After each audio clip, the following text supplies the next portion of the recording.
আসসালামু আলাইকুম রহমতুল্লাহি ওবরকাতুহু।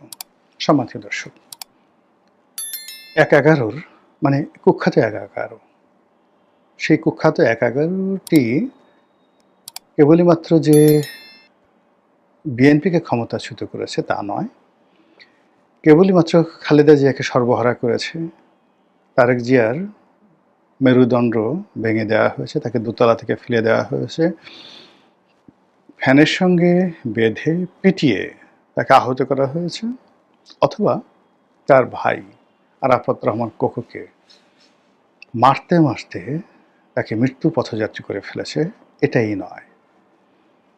এই ১/১১ আওয়ামী লীগ বিএনপির সকল রাজনীতিবিদদেরকে রীতিমতো জাহান্নামের আগুনের মধ্যে ফেলে দিয়েছিল। ব্যবসায়ীদের জীবন তছনছ করে দিয়েছিল। এই ১/১১ বাংলাদেশের ইতিহাসের সবচেয়ে বড় কলঙ্ক, যেই কলঙ্কে সামরিক আমলা, বেসামরিক আমলা,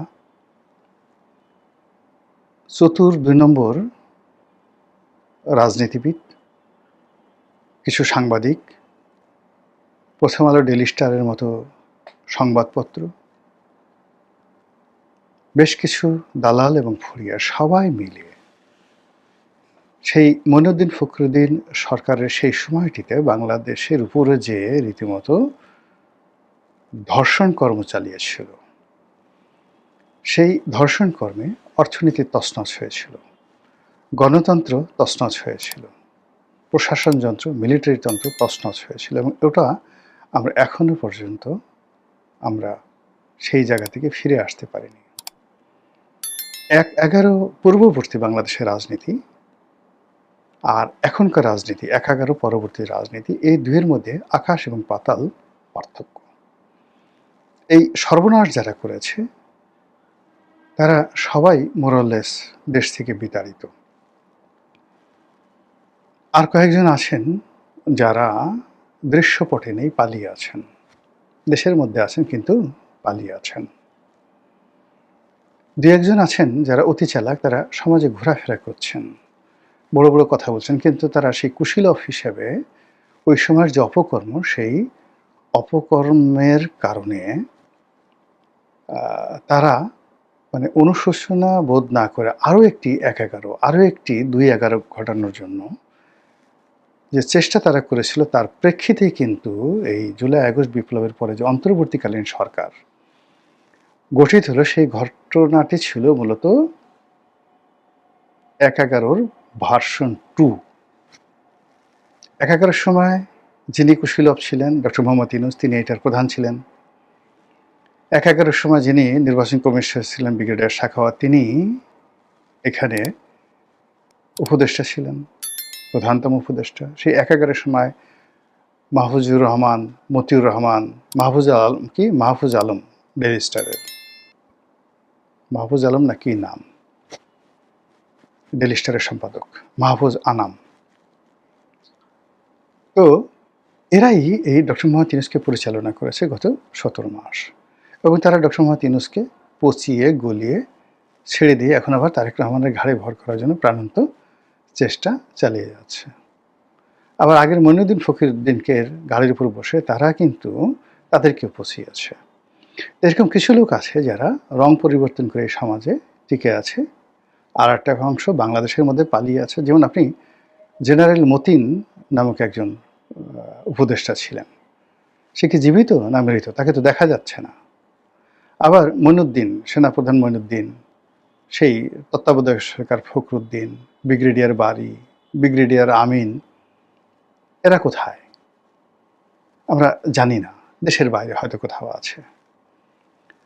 তো এই যে একটা উপাখ্যান তৈরি হলো ১/১১, সবাই যার যার মতো করে তারা লজ্জিত, অনুতপ্ত, অনুশোচনা করেছে, কিন্তু একজন লোক বুক ফুলিয়ে চলেছে, দুজন লোক বুক ফুলিয়ে, একজন যেমন ব্রিগেডিয়ার সাখাওয়াত বুক ফুলিয়ে ঘুরেফেরা করছেন, কিন্তু তিনি ঘোরাফেরা করলেও তিনি সিভিল সোসাইটির সাথে মতিউর রহমান বা মাহফুজ আনাম এদের পর্যায়ে থেকে, বা দেবপ্রিয় ভট্টাচার্য, মানে দেবপ্রিয় ভট্টাচার্য, ব্রিগেডিয়ার সাখাওয়াত, মাহফুজ আনাম, মতিউর রহমান, এই গ্রুপটি তারা সমাজে ঘুরে বেড়াচ্ছে বিভিন্নভাবে। তারা এলিট সেজে, বুদ্ধিজীবী সেজে, এবং আমাদের এই সমাজ যেটা হয় এদের মধ্যে তো এর বাইরে যারা মোটামুটি আমলা কামলা নজরে ছিলেন তাদের মধ্যে দুটো গ্রুপ হয়েছে। একটা হলো বাংলাদেশে একেবারে চুপ হয়ে গেছে, আর একটা গ্রুপ হলো বিদেশে পালিয়ে গেছে। তো এই যে টোটাল গ্রুপের মধ্যে ইউনিক একটা পিস ছিল, মানে আমি যাদের নাম বললাম তাদের সবার থেকে আলাদা। তিনি মাসুদ উদ্দিন চৌধুরী। 111 সরকারের পতনের পরে আওয়ামী লীগ সরকার যখন এলো তখন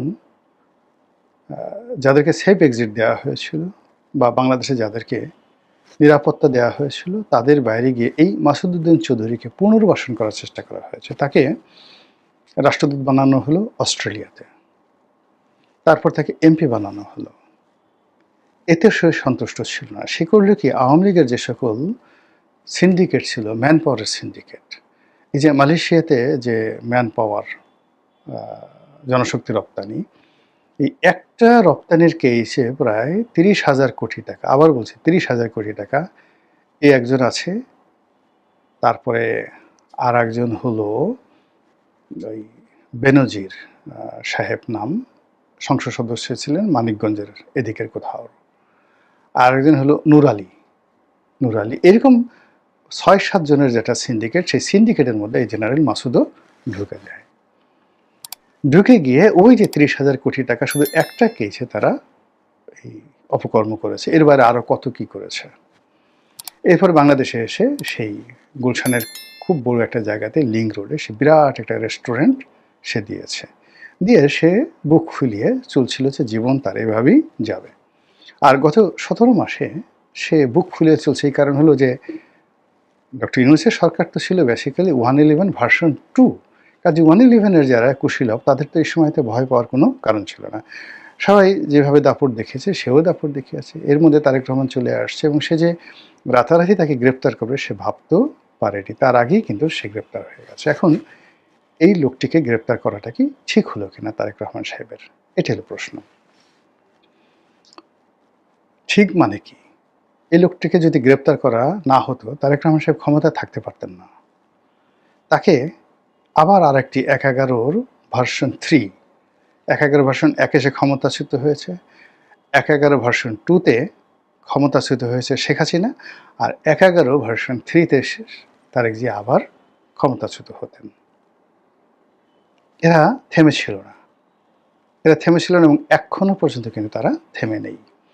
কাজেই শুধু মাসুদ উদ্দিন চৌধুরী না, এর সঙ্গে সঙ্গে অন্য যারা আছেন, এমনকি ডক্টর মোহাম্মদ ইউনূস, তাদের বিরুদ্ধেও যদি তারেক রহমানকে সাস্টেন করতে হয়, বাঁচতে হয়, তাদের বিরুদ্ধেও কিন্তু ব্যবস্থা নিতে হবে। আদারওয়াইজ ম্যাসাকার হয়ে যাবে, রীতিমতো ম্যাসাকার হয়ে যাবে।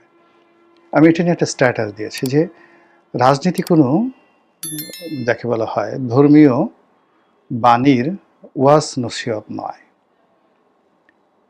রাজনীতি একটা যুদ্ধ। এই যুদ্ধের ময়দানে আপনাকে পরাজিত হতে হবে অথবা বিজয়ী হতে হবে, এবং আপনি যখন বিজয়ী হবেন প্রতিপক্ষকে পরিপূর্ণভাবে ক্ষমা করে দিতে হবে অথবা পরিপূর্ণভাবে তাকে শাস্তি দিতে হবে। এর বাইরে মাঝামাঝি আর কিচ্ছু নেই। এই হলো অবস্থা। তো সেই অর্থে এখন বাংলাদেশে যা কিছু হচ্ছে, ধরে নিন যে 111 ভার্সন 3-র জন্য আর একটা প্রস্তুতি চলছে। আর সেই প্রস্তুতি যদি শুরু হয়ে যায়, সেই প্ল্যাটফর্মটা যদি কাজ করে, তাহলে বিএনপির অস্তিত্ব থাকবে না, নাম গন্ধটি পর্যন্ত থাকবে না, নির্বংশ হয়ে যাবে। এক, কাজী তিনি যেটি করেছেন সঠিক কাজ করেছেন, নাম্বার 1। নাম্বার 2 হলো যে 111 সময় যেভাবে তারেক রহমান সাহেব বা পরিবারের যারা লোকজন রয়েছেন তাদেরকে যেভাবে নির্যাতন করা হয়েছে, জুলুম করা হয়েছে, এটা আসলে একটা হতোদ্যম। ধরুন আপনি রাস্তাঘাটে চলছেন, পরিবার পরিজনের সামনে আপনাকে আচ্ছা মতো চড়াই দেওয়া হয়েছে, পিটিয়ে দেওয়া হয়েছে, আপনাকে উলঙ্গ করা হয়েছে, আপনার টুনটুনি ধরে ঝুলানো হয়েছে, আপনার ঝুনঝুনি ধরে ঝুলানো হয়েছে, আপনাকে সুড়সুড়ি দেওয়া হয়েছে। এই জিনিসগুলো তো আপনি ভুলতে পারবেন না। আপনার পায়ু পথে মোমবাতি ঢুকিয়ে দেওয়া হয়েছে, এই জিনিসগুলো আপনি ভুলতে পারবেন না। জাস্ট একটা উদাহরণ আমি দিলাম। এবং এই ঘটনাগুলো আবার আপনার আপনজনের সামনে করা হয়েছে। আপনার স্ত্রী, পুত্র, সন্তান তাদের সামনে করা হয়েছে যেন সো দ্যাট আপনি কোনোদিন পরিবারের কাছে মাথা তুলে দাঁড়াতে না পারেন। তো যখন আপনার ক্ষমতা হবে, ক্ষমতা দিবে, তখন আপনার এর প্রতিশোধ নিতে হবে। প্রতিশোধ না নিলে আপনি আসলে কাজ করতে পারবেন না, আপনি দাঁড়াতে পারবেন না। এই যে শেখ হাসিনা, আপনি যে যতই বলেন না কেন, সে দুটো কাজ করেছে। ৭১-এর মুক্তিযুদ্ধে রাজাকারদের বিরুদ্ধে যে বিচার করেছে, এখন বাংলাদেশের প্রত্যেকটা মানুষ বলবে শেখ হাসিনা রাইট। দ্বিতীয়ত হলো তার পিতার হত্যাকারীদেরকে সে নির্মমভাবে বিচার করেছে, নির্মমভাবে বিচার করেছে। এবং যে যত কথাই বলুক না কেন, অনেকে বলে সে নিষ্ঠুর কাজ করেছে, নির্মম করেছে, অনেকে বলে যে সে নিজের হাতে জবাই করেছে। What does it mean? Colonel colonel রশিদকে সে নিজের হাতে জবাই করেছে, ইত্যাদি ইত্যাদি কথা। সে রক্ত নিয়ে হোলি খেলেছে। ফার্স্ট থিং হলো যে সে প্রতিশোধ নিয়েছে, আর প্রতিশোধ নেওয়ার কারণে তার যে রাষ্ট্রনীতিক ক্ষমতা, তার যে জিঘাংসা, এটাকে তার আশেপাশের লোক জমের মতো ভয় পেয়েছে। জমের মতো ভয় পাওয়ার কারণে তার প্রতিদ্বন্দ্বীরা তাকে জমের মতো ভয় পেয়েছে। এই ফলে সে যেটা বলতো ওটা পাখির মানে বুলেটের গতিতে সেটা বাস্তবায়িত হতো। সে যদি বলতো যা, দৌড়ে চলে যেত। সে বলছে আয়, দৌড়ে চলে আসছে সবাই। সে বলছে যদি কাউকে যদি বলতো শুয়ে পড়, শুয়ে পড়, লুলঙ্গ হয়ে যা, সঙ্গে সঙ্গে কাপড় চোপড় খুলে, সে বুঝতো না যে আমার বয়স ৬০ বছর, বলছে উলঙ্গ হয়ে যা, সঙ্গে সঙ্গে জাঙ্গের সহ খুলে দিত, দে, সব কিছু দিয়ে দিত, দিলাম, সব কিছু দিয়ে দিত। ফলে কি হলো, ১৫ বছর এক হাতে দেশ শাসন করেছে। তারপরে এখনো দেশের বাইরে গিয়ে দেখেন আপনি, তার কিন্তু ভাবসাব কমেনি, তার ক্ষমতা আগের চেয়ে বেড়েছে।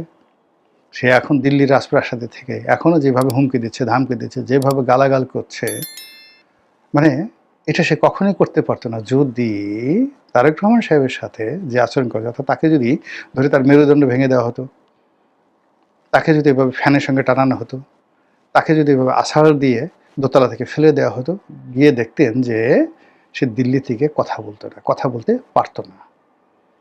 আবার যদি সে কোনো কারণে তারেক রহমান সাহেবের মতো ফিরে আসতো, ফিরে আসার পরে মানে সে আসলে কথা বলতে পারতো না। তো এখন এই যে বড় কথা বলতে হলে তো তার সাহস থাকতে হবে। তারেক রহমান সাহেবের যদি শাসক হিসেবে তার মানে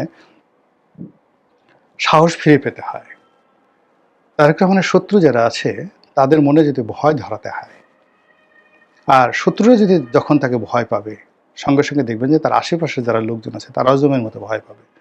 এবং রাজাকে যদি ভয় না পায়, সেখানে আর যা হোক না কেন শাসন হয় না। রাজা কখনো দুলাভাই হয় না, রাজা কখনো শ্যালক হয় না, রাজা কখনো কারো বিয়াই হয় না, বিআইন হয় না, রাজা রাজা। তো এই যে তার যে রাজস্বিকতা, সেই রাজস্বিকতা রক্ষা করার জন্য এই মাসুদউদ্দিনের মতো যে সমস্ত লোকজন আছে তাদেরকে ধরতে হবে, বিচার করতে হবে, প্রতিশোধ নিতে হবে দৃষ্টান্তমূলক, যেন নেতাকর্মীরা বুঝে যে না, নেতার জেহান আছে, হ্যাডম আছে, জোশ আছে। এবং প্রত্যেকটা লোকের কাউকে ছাড়াছাড়ি নাই। যেমন শেখ হাসিনা কাউকে ছাড়েনি, এতে তার লস হয়নি। সে তার প্রতিপক্ষ কাউকে ক্ষমা করেনি। এমনকি তার নিজের দলের মধ্যে প্রত্যেকটা লোক, তোহাল সাহেব, আমর সাহেবের মতো লোক, সুরঞ্জিত সেন গুপ্তের মতো মানুষ জীবনের শেষ দিন পর্যন্ত ইয়ানফসি ইয়ানফসি করাই ছাড়ছে।